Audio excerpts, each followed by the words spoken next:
Overland Park, the first snow removal crews are just clocking in. KCTV5's Betsy Webster joins us live from one of their starting points at 91st and Bond.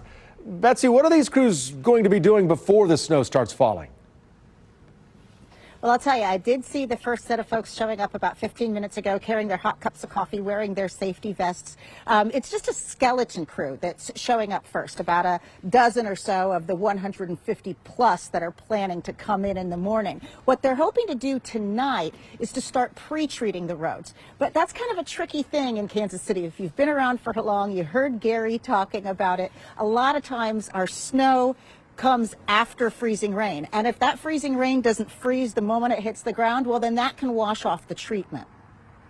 We'll be keeping an eye on the temperatures, and just a few degrees in one direction or the other can make a big difference about whether we can pre-treat or not. So the hope is tonight we can get some of that done, but if the rain starts to fall and wash it off of the streets, then we'll have to wait, and basically once it really starts to freeze up, that's when we'll come back out. Yesterday, crews took the plows for a spin to be sure they were all in good working order. They're planning on bringing the full crew in at 7 a.m., but it's an on-call thing, so they'll be in sooner if needed. If you want to give them a hand and get a thorough plowing, now is the time to move your car off the street if you can. It's always appreciated to give them room on the road if you're driving, but this year especially so, because they dealt with the same labor shortages so many other places did, and they have quite a few new hires.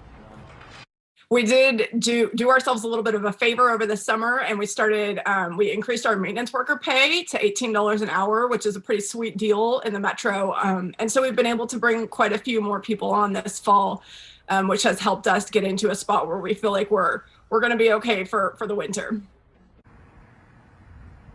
Now, she said they're not at 100% staff, but they're pretty darn close. So, yeah, she's confident things are going to go well. Now, if you are getting antsy waiting for your street to be plowed, or if you're just curious, you can actually get a look at what streets they've just plowed, what the schedule is for the next ones by going to their snow map. You can find that at opkansas.org/snow.